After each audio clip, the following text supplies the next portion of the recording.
Chapter 2 Magica, Flopsy and Wandina. On a far more primitive yet magical planet in a completely different dimension, a petite teenage sugar fairy named Magica was gently awoken by the dappled green sunlight that filtered in through the finely woven drudger silk curtain adorning her circular bedroom window. The bedroom window frame was made from a broad section of squattled tree trunk that had been hollowed out. The drudger silk curtain fitted over its circular opening like a tight glove and hooked onto its rough outer bark. In the hollowed-out tree trunk, there lived a family of obsessive-compulsive drudger worms. They created and maintained the silk curtain. As with most perfectionists, they were also extreme grumpy bums. Although Magica normally liked to luxuriate under the warmth of her comfy, guffy feather quilt for at least half an hour before rising, there was no time for lazing about today. On top of it being her turn to visit the ancient magical shrood trees and talk to them, she also needed to prepare herself for the final of the fastest sugar fairy in flush fleas race that she would be competing in later this morning.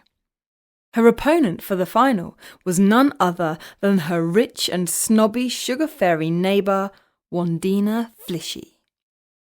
Magica stood up and stretched her arms and then her legs and then her wings. Her fully outstretched wings spanned close to 1 metre, almost twice her height. Effortlessly, she ripped a gaping hole into the section of the drudger silk curtain that corresponded perfectly with her line of sight. To the family of drudger worms, who had been peacefully sleeping on the outside of the silk curtain, Magica's gentle ripping action felt like a full-scale earthquake. They awoke with great shock and rushed towards the massive tear in their silk canvas to assess the damage. They all stuck their tiny little heads around the frayed edges of the gaping hole and stared at Magica furiously. If they'd been able to speak aloud, they would have said to her, "How dare you rip a hole in our beautiful artwork? Who do you think is going to have to fix it now?" Fortunately, they could not speak aloud and instead resigned themselves to the tiresome task of mending the tear to their beloved canvas all by themselves. Being obsessive compulsives, they would not rest until it was fixed to their exacting standards. It was the same routine every day. Magica would tear, they would then glare and then frantically repair. "Sorry, my darling drudgers," smiled Magica sincerely. "I know that I put you all through this trauma every morning, and I feel awfully bad about it, honestly I do. But how else am I meant to see out of my window frame each morning? Your beautiful silk artwork blocks my view." As usual, her apology was rejected out of hand. The drudger worms could be seen silently mumbling and muttering to themselves as they busily spun new silky thread and sewed like possessed demons. The colour of the new threads that this disgruntled bunch produced always varied in accordance with what they had ingested the day before. Through the rapidly closing hole, Magica stared with joy at the magnificent day that was unfolding in Flush Fleas. The magical home to thousands of sugar fairies like herself, her mum, and her 2 older sisters. Thousands of soul wizards like her dad, hundreds of adorable pet wobbits, and of course, the thousands of grumpy bum drudger worms. The bright lime-green sun shone proudly on the massive navy blue-leafed sugar fruit tree that dominated her parents' well-manicured front yard. Despite this 1,000-year-old monolith being over 40 metres tall and 2 metres wide, many of its spindly produce-laden branches had succumbed to gravity and now hung within centimetres of kissing the dark purple lavender-scented grass that covered the ground below. On one of its lowest-lying yellow speckled branches, large bunches of ruby-red candy cane-shaped sugar fruits reached down even further. Aided by a slight breeze, they gently swept forwards and backwards over the dark purple blades of grass. Their minor interference caused the grass to release its fragrant lavender scent.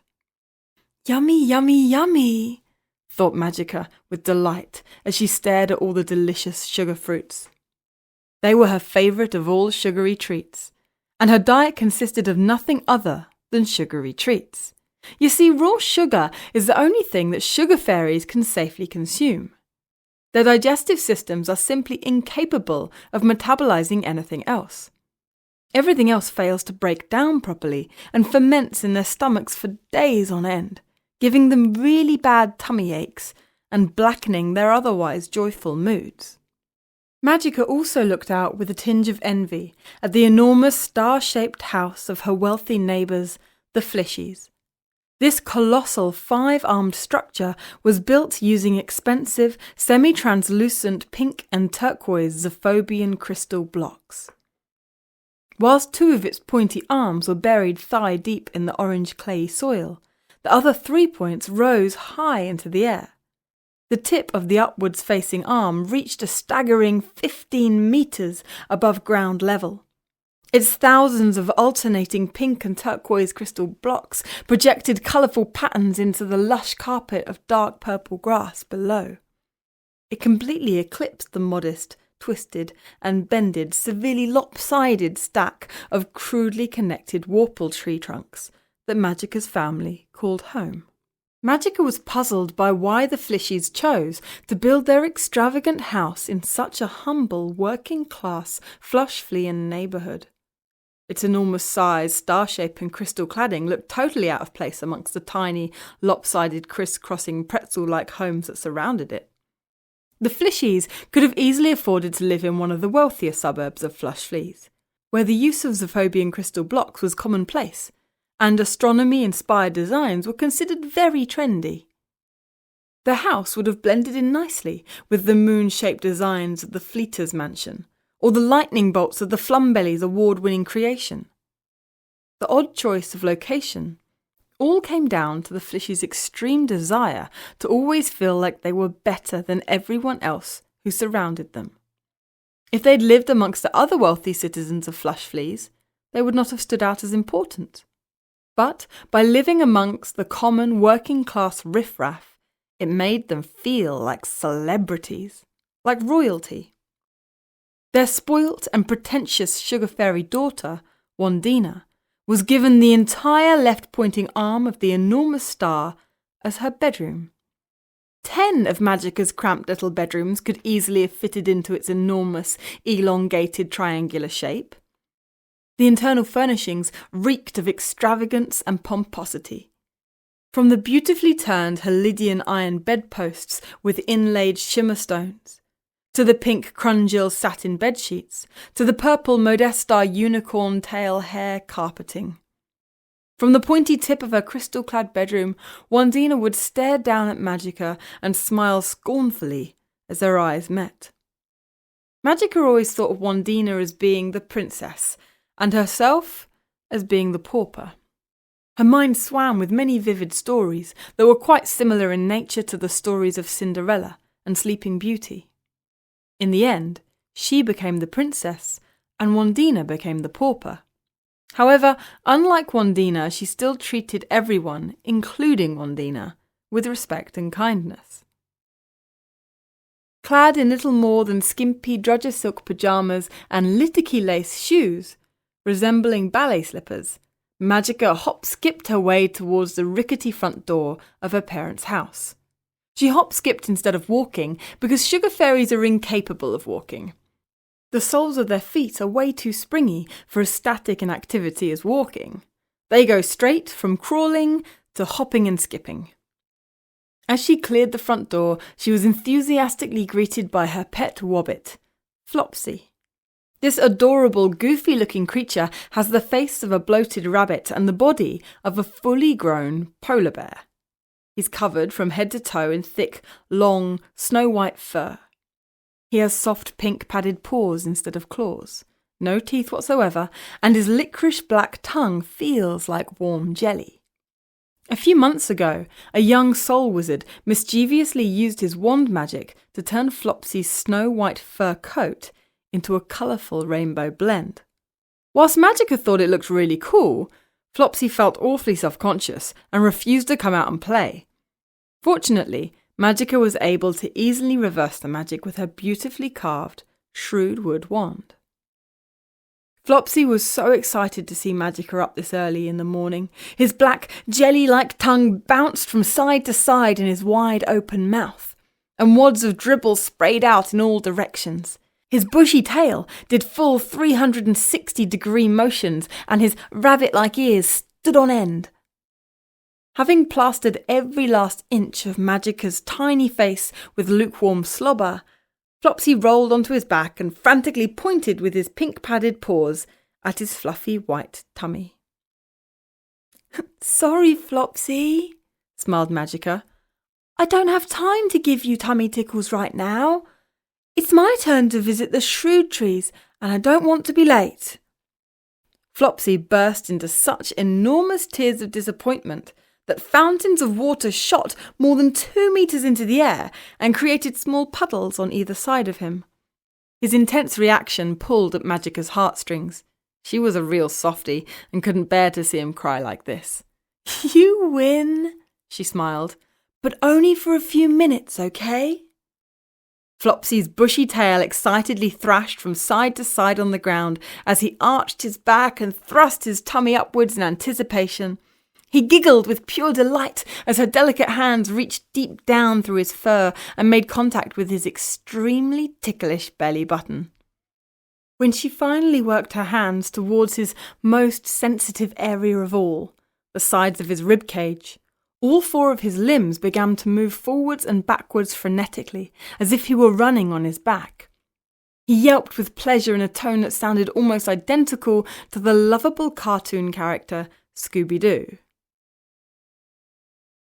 Having tickled Flopsy for a full 10 minutes and partially placated him, at least for the time being, Magica made a hop-skip-dash towards the mystical forest and its amazing residents, the shrewd trees, affectionately known as shrewdies. Flopsy followed close behind her. Despite having the body of a polar bear, he hopped around like a rabbit. It was really quite weird to watch and seemed to defy physics. He had a wonderfully endearing habit of sucking on the tips of his enormous ears when he hopped around with any sort of pace. He always tucked the tips into his mouth just before setting off. This prevented them from repeatedly slapping him in the face. Whilst Magica could have as easily flown into the mystical forest, if she'd chosen to, she deliberately elected not to, because she wanted to conserve every last bit of wing energy for the exceedingly important race later today. Besides, nothing was more fun than bouncing one's way across the spongy rainbow bridge that allowed one to cross over the beautiful stream that separated suburbia from the mystical forest. It had been created by the most famous of rainbow makers, Romulus Beaurain. It even had side rails to prevent the less agile soul wizards from sliding down its slippery surface. Magica had never once used these side rails. Neither had Flopsy. As Magica reached the end of her street, she was distracted by a mischievous group of adolescent soul wizard boys who had deliberately bypassed the safety barriers that cordoned off an area of highly volatile and aptly named jumping trees. As the name suggests, these odd trees are capable of propelling themselves into the air, roots and all, in excess of 30 meters. Why certain members of this odd species of tree suddenly begin to heat up and then eventually explode upwards remains a complete mystery, along with many other strange and wonderful things that occur in magical flush fleas. Talk about going out with a bang. The wizard boys were stupidly standing under one of the jumping trees that was about to explode and propel itself into the air. They knew that this particular specimen was about to launch itself skywards because its normally black tree trunk was glowing red hot. All soul wizard boys felt an overwhelming need to prove their wizardliness by playing dare with these exploding trees. They loved the thrill and the excitement of chancing their arm and running for their lives when the tree finally exploded. It gave them a real adrenaline rush. A loud exploding sound rang out as the jumping tree in question launched itself into the air. The young boys' screams could be clearly heard as they frantically scattered and ran for their lives in all directions. This particular jumping tree launched itself an impressive 25 metres into the air. The loud bang also gave Flopsy an enormous fright. He tried to jump into Magica's tiny little arms like a frightened baby seeking den. Magica only just managed to move out of the way in time and avoid being squashed. Flopsy landed flush on his well-padded, furry backside. He immediately covered his eyes with his massive ears and rolled himself into a little, or rather enormous, ball. Surely, he thought, if he could not see the cause of the bang, or be seen by the cause of the bang, then it couldn't hurt him. "Ah!" screamed a young soul wizard boy named Eldorian as the jumping tree came crashing down directly on top of him and flattened him like a pancake. "Did you forget you're meant to get out of the way, Eldorian?" laughed his best friend Feltarian mockingly. Eldorian's face was so tightly squashed into the ground that he could not even move his lips properly to reply. What he tried to say was, "Very funny, Feltarian, now get it off me!" What came out of his mouth instead sounded more like this. "Very funny, Feltarian, now get it off me!" "What was that?" laughed Feltarian, and listened with joy to Eldorian's even more mumbled and incoherent second attempt at a response. "I said, very funny, Feltarian, now get it off me!" Okay, enough already!" laughed one of the more responsible soul wizard boys, Zula. He was the leader of the group and, confidentially, Magica's crush. "We've had our fun, now let's get this jumping tree off him." "Please, not yet, Zula," pleaded another of the soul wizards named Spleeden. "Can't we just savour the moment for a little bit longer first?" The reason that there was no panic, nor even a skerrick of concern in any of the boys' voices, was because they all knew that Eldorian was absolutely fine. After all, soul wizards are totally incapable of being hurt. This is due to the fact that their bodies are made of a synthetic rubber. They don't have a single bone or vital organ. It's the pure magic contained within their invisible souls that power their synthetic bodies. Sugar fairies, on the other hand, are 100% flesh and bone construction and must therefore steer well clear of these exploding jumping trees. So apart from the humiliation of having been crushed and the few hours of heckling that would no doubt follow, Eldorian would make a complete recovery. His synthetic rubber form had been badly ripped and ruptured and would probably also need to be replaced, using a process known as form renewal. You're probably thinking to yourself, so why do soul wizards even bother with these heavy synthetic rubber forms? The answer is simple. In their natural state, soul wizards take no form whatsoever. They're completely invisible to all creatures except one another. They therefore use their complex magic to create their synthetic bend rubber forms so that they can be seen and embraced by their sugar fairy loved ones. I will go into a detailed description of how they create their new forms out of bend rubber a little bit later on, once I've formally introduced you to the one and only living supreme soul wizard, Dementia. Having left Eldorian to stew with humiliation for long enough, the soul wizard boys all waved their intricately carved shrewd wood wands at exactly the same time, and the jumping tree trunk lifted into the air. Eldorian's mangled rubber form hurriedly rolled itself out of the way. His friends then released their magical grip on the heavy tree trunk, and it came crashing back to the ground once again. Feltarian and another young soul wizard boy, Framillo, lifted Eldorian's distorted rubber form to its feet. His legs were too damaged to walk unaided. He would need to create a new form as soon as he got home. "Why do you boys insist on playing such a silly game?" asked Magica, flirtatiously eyeing Zula. "Because we can," laughed Zula, and blew her a kiss. Magica blushed coyly as she hop-skipped her way past Zula. "What a spunk," she thought to herself. Her wings quivered with delight. She felt that he'd done an excellent job with the creation of his synthetic form.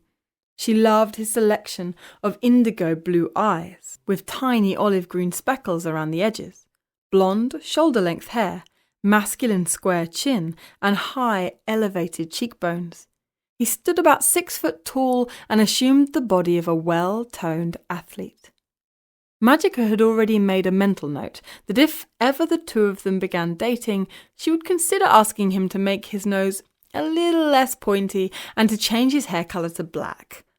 Other than that, he was perfect. Still, deep in happy thought, Magica hop-skipped her way past a considerably younger group of sugar fairies, who were busily scooping out the putty-like insides of an expired squattle tree trunk. She didn't even see them wave hello. Squattle trees are very odd indeed. They grow wider than they do high. The largest ones have a circumference of up to 2 meters and a height of less than 1 meter. Whilst their outer bark and outermost layers of wood are very tough and quite difficult to saw through, the inner wood has the consistency of Play-Doh. Once they'd scooped out enough of its soft, malleable insides, they planned to share the spoils evenly amongst one another, and then spend the next few hours creating sculptures of stars, moons, suns, rainbows, wands, and smaller versions of their enormous pet wobbits. A group of young soul wizards suddenly appeared out of nowhere and ran off with large handfuls of the soft, squishy wood. The younger sugar fairies were devastated and all burst into tears. "Don't worry, girls!" shouted one of Magica's teenage sugar fairy friends, Crystalina, and set chase after the naughty soul wizard boys. Although vastly outnumbered, she had the advantage of flight and speed. She also had a backpack filled to the brim with juicy black myrtleberries. The boys abandoned the squattlewood putty and ran for their lives as she pelted them repeatedly with these berries. "Well done, Crystalina!" cheered Magica. "Aroo!" agreed Flopsy enthusiastically. Although Flopsy understood very little and didn't have the slightest clue as to what he was agreeing to right now, he did read Sugar Fairy and Soul Wizard body language and emotions fairly well. So he knew that Magica was currently pleased. And if she was pleased, so was he. "Thanks, Magica!" cried Crystalina. "By the way, good luck for the race later today. I hope you kick Wandina's snobby butt." "Thanks, Crystalina. So do I," continued Magica. "Where are you and Flopsy off to in such a hurry?" asked Crystalina. "The shrewd trees. It's my turn to speak to them," replied Magica excitedly. "Awesome! Lucky you!" exclaimed Crystalina. "Please send them my love." "I will do," smiled Magica, and hurried onwards. Magica and Flopsy bounced their way over the rainbow bridge and into the mystical forest. The moment they entered its sacred grounds, both could feel the magical, spiritual, highly charged energy being emitted by its thousands of ancient, yet still very alive, shrewd tree residents. These shrewdies are the only known species of tree that require nothing other than the spoken word in order to survive and prosper. The orange soil surrounding them serves merely to anchor them to the ground. They do not require even a single drop of water or air to survive. They're like giant knowledge sponges and take in everything that goes on around them for miles. They have the ability to capture words and sentences that have been spoken hours and even days earlier from long distances away, as the breeze carries their distinct auditory vibrations. Each new snippet of knowledge energizes them and makes them grow. The proximity of the creature making the utterances and the relevance of its content determines the speed at which the shrewdies grow. If one was able to deprive them completely of the spoken word, they would slowly begin to wither and would eventually die. This knowledge-rich shrewd tree wood is used to make the sugar fairies and soul wizards powerful wands. So, by feeding the shrewdies as much information as possible, from as close a distance as possible, the flush fleans are effectively investing in the quality of their own future wands. Many shrewd trees are over 100,000 years old. Their knowledge base is therefore huge, making them very wise and astute. They somehow managed to convert this knowledge energy into magic energy. Magica knew that the Shrudies also thrived on gossip, and she desperately needed to have a heartfelt bitch session about the snooty Wandina. So, it would be a win-win situation. Gossip was as tasty as after-dinner mints and as nutritious as raw vegetables to Shrudies. As Magica happily bitched away, the Shrudies all leaned forward towards her attentively. "She hops and skips around as if she owns the place," cried Magica, "and she never has a nice thing to say about anyone. She's always trying to outdo everyone. I would give anything to beat her in the race today." "Aroo!" agreed Flopsy loudly. The Shrudies were clearly enjoying this verbal feast because lots of popping and groaning sounds rang out as thousands of new maroon leaves sprouted and many green limbs grew just a little bit longer. They all knew Wandina only too well. All she ever spoke about was how much better she and her family were than everyone else. It made their bark crawl. It would be nice if someone could cut her down to size. The Shrudies' only frustration was that although they could listen, they were unable to vocalize their thoughts. They would have loved to have joined in the bitching session. Still, at least they could talk amongst one another using mental telepathy. However, because these conversations were little more than a rehash of information that they all already knew, they offered about as much nutritional value as chomping on plain-coloured cardboard. Furthermore, the goings-on of their own daily lives added very little spice. The fact that young Saprutus had grown a new branch, or that knotted bark had shed a few leaves was hardly inspiring stuff. Hence, they resigned themselves to being the world's best listeners and eavesdroppers. The famous and highly sought-after supreme wands that are only given to supreme soul wizards are made exclusively from the wood of the two oldest known shrewd trees still alive, Lady Woodsworth and Sir Branchalot. These beautiful ancient specimens are over 170,000 years old and have seen and heard a great deal over their lifetimes. Their massive trunks are libraries of knowledge, and their magical powers are second to none. Having completed her venting session and cleansed her soul, Magica hop-skipped her way back home. Flopsy tucked the tips of his ears into his mouth and followed once again. On the way back, they passed a large group of very young soul wizards and sugar fairies who had divided themselves into two equal teams and were engaging in one of Magica's favourite childhood games, Drudger worm hunting and gathering. They were busy scouring the hollowed-out squattlewood window frames of the surrounding pretzel-like houses and the large navy blue leaves of the sugarfruit trees for these evasive worms. Despite being at least twice as large and juicy as their silkworm cousins, Drudger worms are not so easy to spot and present their hunters with a real challenge. This is because they mimic the hues and textures of their surroundings with more accuracy and cunning than even the finest chameleons. This advanced form of camouflage also helps to conceal them from the prying eyes of the ravenous flaxen birds that circle the lime green skies above, and consider them a real delicacy. They're only easy to see when they raise their tiny heads in anger. However, they only do this when they want to be seen. The irate Drudger worms would be set free by the soul wizard boys and sugar fairy girls as soon as their totals had been tallied up and it was determined which team had collected more of them within the allocated time frame. The winning team reserved boasting rights. About 50 metres before home, Magica came upon an older soul wizard boy and his younger sugar fairy sister, who were testing out their balance by walking along the very thin and decidedly distorted trunk of a warple tree that had fallen to the ground in their front yard. Whilst the young soul wizard boy slowly and cautiously negotiated his way along its treacherous path, his sugar fairy sister hopped and skipped her way along with great pace and absolute abandon. Whenever she lost her balance, she simply flapped her wings and flew off before hitting the ground. Every time he lost his balance, he would hit the ground like a heavy stone. It brought great delight to his younger sugar fairy sister. "You have to watch where you step, Flizzard!" she laughed joyously. With great enthusiasm and excitement, Flopsy also tried to negotiate this flimsy circuit. He looked like a hippopotamus on a tightrope. As he reached the midpoint, the tree trunk snapped under his bulking weight and Flopsy came crashing down.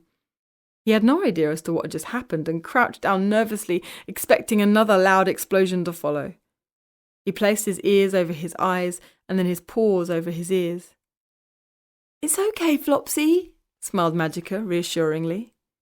Before heading into her own pretzel-like home, Magica approached the enormous sugar fruit tree in her parents' front yard. It was bursting with hundreds of ruby-red sugar fruits. Their sweet syrupy aroma competed strongly with the deep lavender scent wafting from the purple grass that she and Flopsy had just trampled. Their distinctive candy cane shape made them very easy to grab hold of and pluck.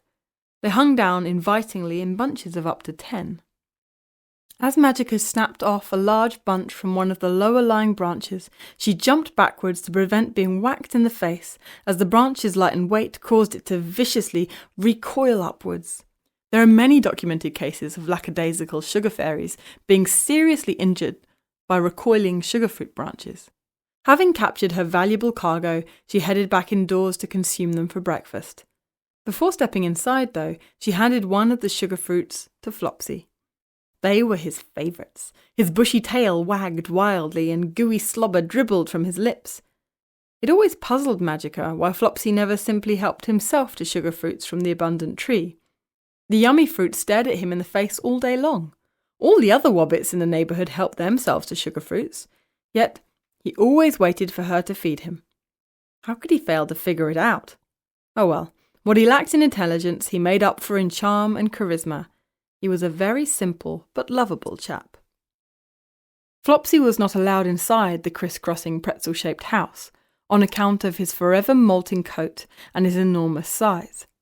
Magica's sugar fairy mum, Lilypod, hated doing housework and did not wish to add cleaning up Flopsy's mess to her list of daily chores. Magica's soul wizard dad, Wizend, was convinced that the creaking floorboards would snap under Flopsy's weight. He had better things to do with his spare time than add further repair jobs to the already crumbling house. The high sugar content of the sugar fruits always gave Flopsy an enormous head rush, and he would spend the next half hour frantically doing tight circles around the house. Hopping circles, that is. Imagine the carnage that he would have caused if allowed inside. It would have been like a bull in a china shop. Having seated herself at the crude-looking lump of squattle wood that functioned as their breakfast table, Magica vigorously chewed on each of the canes. She made sure that she extracted every last drop of sugar, whilst at the same time taking great care not to consume any of the fibrous pulp. The last thing she wanted was to have to fly later today with a sore tummy. It's good advice to never walk under the path of a group of sugar fairies who were chewing on sugar fruits whilst in flight. If you do, you may just find yourself getting pelted from above by wads of soggy pulp. After treating herself to a generous portion of sugar fruits, Magica returned to her bedroom, or, as Lilypod liked to call it, her witch's den.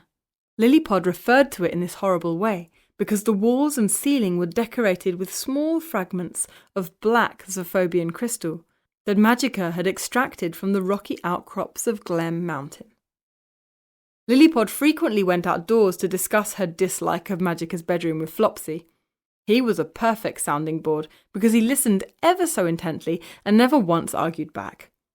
The fact that he had no idea what she was talking about, other than it involved his beloved Magica, did not seem to bother Lilypod in the slightest. Her hubby, Wizend, and her two older daughters, Honey Pop and Twinkle Dust, were tired of hearing Lilypod constantly whinge about it and would either leave the room or change the topic. Instead of tastefully decorating her bedroom in beautiful pink and purple colours like all of her friends, Flopsy, Lilypod would cry, our Magica chooses to line the walls and ceiling with pieces of gloomy, bad luck-bringing black Zophobian crystals. Why, Flopsy? Why? Mimicking Lillipod's strong body language, Flopsy would also shrug his enormous shoulders and roll his eyes upwards. Whilst Honeypop and Twinkledust did not go on and on about it, they also failed to understand Magica's obsession with the colour black, and liked to tease her about it. They often removed the black pointed witch's hat from their box of dress-ups and gently placed it on Magica's head as she slept. There was never any malice intended, though. It was all done in the spirit of good fun. Sitting comfortably on the edge of her guffy, feather-filled mattress, Magica started the tedious task of grooming her wings. On this particular morning, she needed to take far more care than normal, because very soon she would be racing Wandina for the coveted title of fastest sugar fairy in Flush Fleas. Both girls had already convincingly defeated all 5 of their other opponents in the preceding week's races. Magica knew that her wings would have to be perfectly groomed if she was to have any hope of defeating Wandina. This was because Wandina held a whopping 20-centimetre wingspan advantage over Magica. This blatantly obvious sudden increase in Wandina's wingspan had occurred a few months ago and was very suspicious, because sugar fairy wings tend to only grow at a rate of about 2 millimetres each year. On top of this massive wingspan advantage, Wandina had been receiving ongoing flight training lessons from the legendary speed queen, Spelina Ruffleton. Despite Wandina's obvious advantages, Magica still felt confident, because the one thing that she knew that she had in her favour was an abundance of courage and determination. The only reason she had defeated her other 5 opponents was because she had outflapped them. She was the only sugar fairy capable of producing as many as 30 complete upwards and downwards motions every second. It was Magica's once-in-a-lifetime opportunity to put Wandina in her place, and nothing was going to prevent her from achieving this. Or so she thought. Magica had recently sprouted new, firm, shiny white feathers on her wings. The timing of this growth spurt could not have been more perfect. As she admired the new feathers, she took huge satisfaction in plucking out the old, limp ones. Wing grooming and maintenance was essential if one hoped to attain optimal flying speed. Magnificently kept wings were also seen as a sign of great beauty by the soul wizards, with whom sugar fairies mated. She hoped that Zula would notice her beautiful, pristine plumage. To this end, she opened a jar of polyphoma oil and vigorously rubbed a generous amount of it into both wings. Polyphoma oil is exorbitantly expensive, because polyphoma plants are very rare, well camouflaged, and grow extremely slowly. The oil is therefore only used on very important occasions. For Magica, nothing in her life to date was more important than today's race. Satisfied with her wings, she turned her attention to her outfit. Despite her mother insisting that she wear a colourful, sparkling leotard, she instead chose one of her favourite black satin ones. "Black is such a cold colour, Magica!" shouted Lillipod. "It symbolises misery and gloom. Why can't you be like all the other fairies and dress appropriately? We are sugar fairies, Magica, not witches." "No need to get your wings in a flap, Mum," retorted Magica, rather disrespectfully. "Black may symbolise horrible things to you, but it makes me feel like an individual, and that makes me feel good about myself." "Great!" cried Lillipod. "The most important day in my daughter's life, and she chooses to dress like a Brandenburg witch. Wizend, please talk some sense into her." Wizend resented being dragged into domestic disputes and refused to offer any comment. If truth be told, he didn't care how she chose to dress. He would have been as proud of her even if she'd chosen to add a black witch's cloak and a pointed hat to the ensemble. Her mother's comment made Magica all the more determined to look the way she wanted to look. To this end, she furiously worked a generous amount of pitch-black myrtleberry juice into the silky blonde hair that flowed down to her waist. Myrtleberry juice stains anything that it comes into contact with and is very difficult to remove once it dries. Young sugar fairies spend hours on end scrubbing their faces and bodies after engaging in organised games of myrtleberry stingers against the soul wizards. Whilst being hit by a myrtleberry, even at close range, is fairly painless, these juicy berries splatter in all directions and leave huge stains. Although sugar fairies obviously feel that the tedious task of cleaning up is well and truly compensated for by the fun they have playing this frenetic game, they do envy their young soul wizard opponents who simply abandon their blemished synthetic bodies and create new clean ones out of bent rubber. Having laboriously blackened every last hair follicle, Magica then set about mixing myrtleberry juice with Guffy bird egg yolk to make her signature pitch-black, stodgy, home-brewed makeup. Guffy bird eggs are about 6 times larger than ostrich eggs, and sugar fairies about 1/3 the size of your average female human. If you do the maths, you'll realise that she only required a small portion of the overall yolk available to make a generous portion of makeup. Nothing would go to waste though. The rest of the yolk would be eaten by Wizen for breakfast, and the 2 equal halves of the shell would be used to fashion excellent new baths for sugar fairies. He would decorate them beautifully and sell them at the local market to supplement their income. Wizend enjoyed nothing more than pouring copious amounts of the runny yolk over door-stopper-sized pieces of freshly cooked rising flour bread that Lilypod made every morning using her closely guarded, award-winning recipe. Rising flowers are so named because the entire flower head, including their pretty pink petals, go floating up into the air the moment they are released from the powerful roots and stems that anchor them to the ground. The ascending flower heads are captured in nets that resemble those used to catch butterflies. Their capture is considered a real fun activity by younger sugar fairies. One sugar fairy snips the stem just below the flower head, whilst the other sugar fairy nets the rising flower heads. When added to the bread mix and then heated, it causes the loaves of bread to ascend all the way up to the top of the purpose-built 2-story-high kitchen ceilings. It's a good thing that sugar fairies can fly up to retrieve these loaves of bread because soul wizards can't. Their bend rubber bodies weigh them down. Although soul wizards' bodies are purely ornamental and technically don't require food in order to survive, their synthetic taste buds are very sophisticated and food brings them a great amount of pleasure. Anyway, getting back to our budding beautician, Magica meticulously applied the stodgy black makeup to her long curly eyelashes, luscious lips and well-manicured finger and toenails. The gothic queen of the sugar fairy world was now ready for the race. Despite smelling like an undercooked omelette, the black colour scheme really accentuated the beauty of her crystal blue eyes. The transformation was complete, and her desire to look unique had now been realised. Little did she know, though, that very soon this desire to look different would come back to haunt her. Subtle signs of impending doom were already starting to show. She simply failed to recognise them. The image-conscious 14-year-old sugar fairy's attention was so focused on her beautiful wings and stunning gothic look that she remained totally oblivious to the fact that her body shape had changed ever so slightly. Magica was putting on weight. Not a lot of weight, to be fair, but weight nonetheless.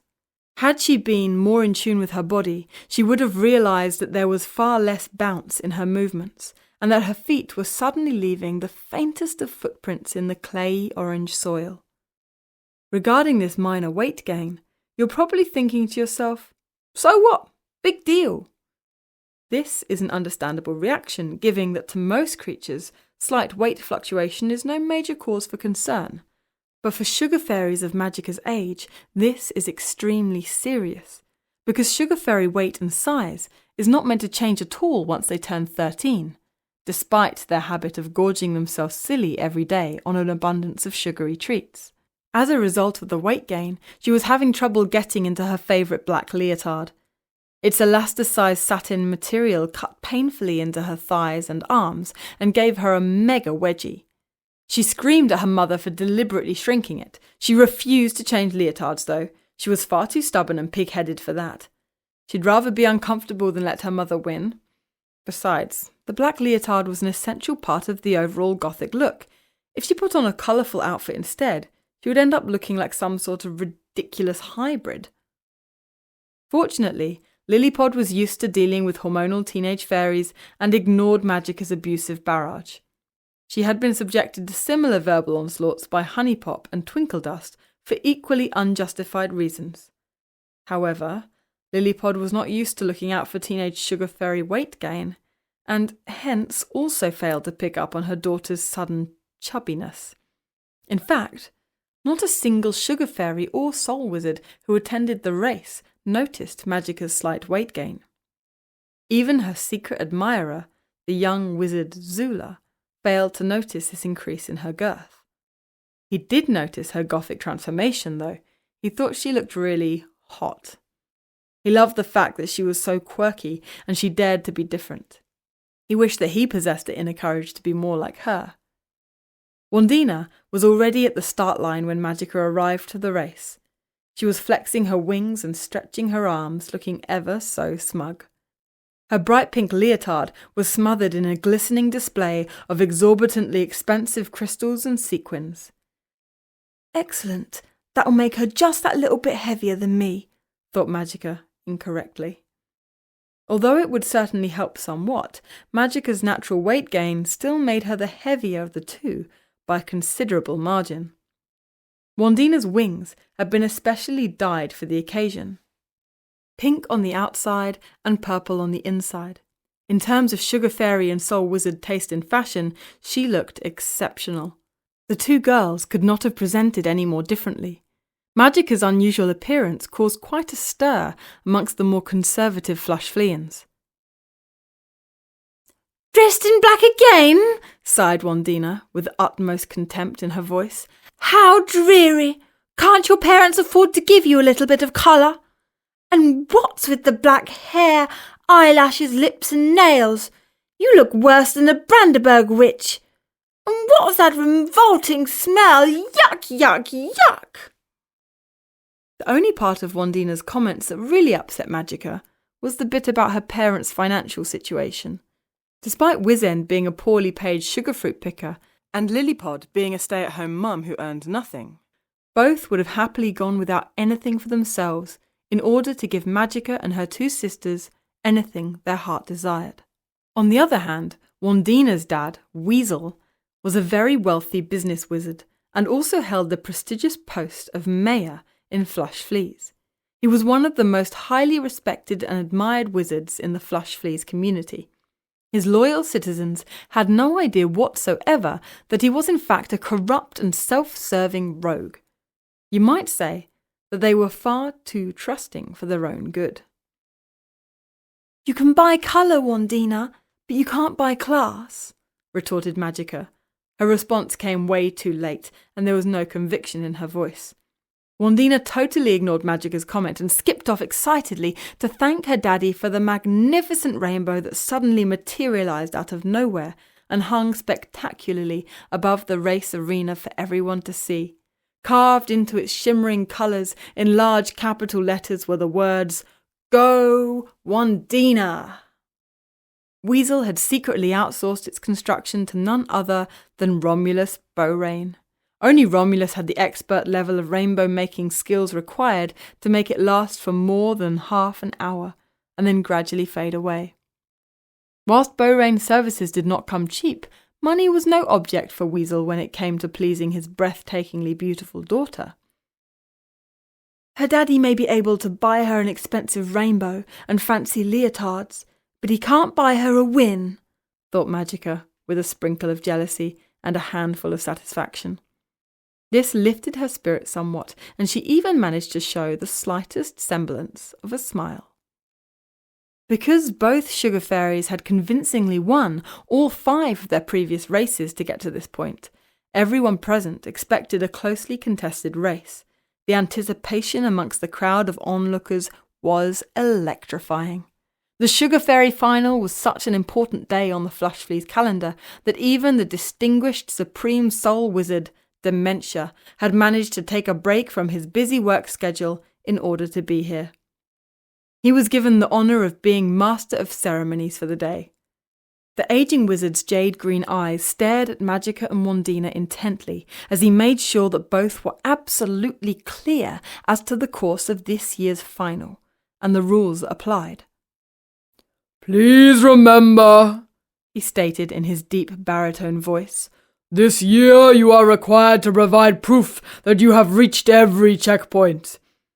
You will therefore need to ensure that you return to the finish line with a yellow Glem crystal from the tip of Glem Mountain, a triangular leaf from the one and only tree by the river Flicker, a vial of strobe glitter from the forever glittering cloud at the Valley of Forgiveness, and finally, drop a golden coin into the wishing well right here." Dementia then cracked his wand and a wishing well suddenly appeared right in front of them. Even Zula was impressed with his uncle's handiwork. He idolized the aging soul wizard and hoped to one day emulate his great work and contributions to the Flush Fleas community. Dementia handed both sugar fairies a small silk pouch. Each pouch contained a vial for collecting the strobe glitter and a golden coin for the wishing well. The start was now only moments away, and you could cut the tension with a knife. Magica and Wandina anxiously hop-skipped their way towards the starting line. "Are you both ready?" shouted Dementia. Having received 2 nods of acknowledgement, he struck downwards with his supreme wand, and a huge bang rung out. The race had started.